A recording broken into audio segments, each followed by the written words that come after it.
People are unemployed, and many of them have lost hope of finding employment or even setting up viable businesses. Young people are most affected. More than a third of young people aged between 15 and 24 years are not in employment, they are not in education, and they are not in training. The electricity crisis in our country continues to undermine economic growth and investment. Load shedding damages businesses, disrupts households, and compromises the provision of social services. Load shedding also has a negative impact on important processes in our country, such as food production. Lawless aung kannete ao ba sebeletsi ka tsela e nepahetseng.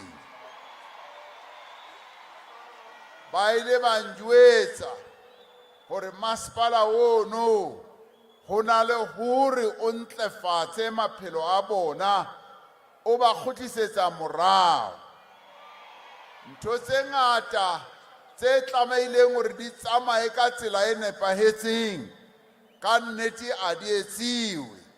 Di-councillora tsa rona di iketsetsa thato tsa tsona. And a se mo botshabelo kapo mo mangaung fela le dibakeng tse ding tse ngata mona South Africa re fumana hore bo mmasepala ba rona ka nnete ba hloleha ho etsa mesebetsi e ba tlameileng hore ba etse. Ho a tlameha he hore ho be le seo se re tla se etsang ho lokisa bo mmasepala ba rona. Many communities are severely affected by climate change in the form of extreme weather conditions such as drought, fire, and floods. Their schools, their roads, bridges, and cause havoc for their businesses. Riboni ka selemo se fitileng hore pula e sentse hakana-kana kakhulu e-KZN,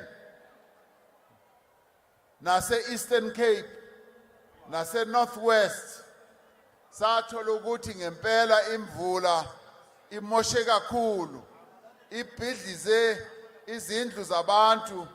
That to adequately respond to the difficulties that are facing our people today, as the ANC, we must deal decisively and fearlessly and urgently with our own weaknesses. In this regard, the ANC National Executive Committee has decided on the following immediate priority actions for 2023. Firstly, we will undertake specific initiatives and programs to deepen the renewal of the African National Congress. Secondly, we will accelerate the work that is underway to end load shedding. Thirdly, we will mobilize social partners to increase employment and investment and deepen empowerment and transformation. Fourthly, we will improve the delivery of basic services and maintenance of infrastructure. And fifthly, we will strengthen the fight against crime and corruption.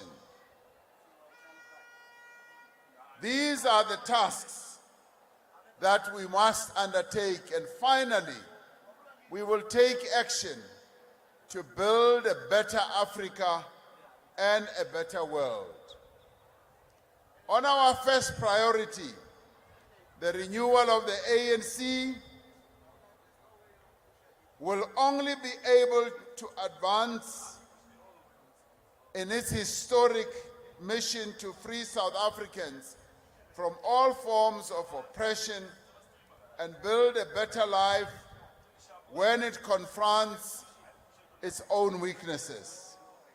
The 55th conference adopted a roadmap to 2032 to guide the transformation of the ANC into a responsive, modern, well-governed, well-resourced, ethical, caring, and effective political formation.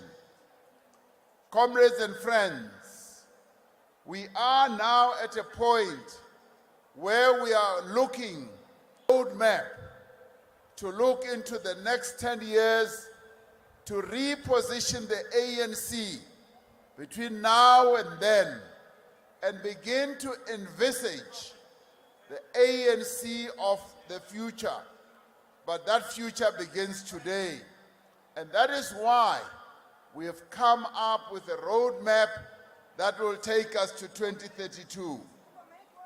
This requires that we take steps to ensure that the ANC is indeed deservedly recognized as the leader of society, that it occupies the moral high ground, and that it unites all South Africans around a common program to fight poverty and inequality. Ntwena ibua hore ANC ena mokgatlo o theuweng ke baetapele ba rona ka a se mokgatlo wa rona fela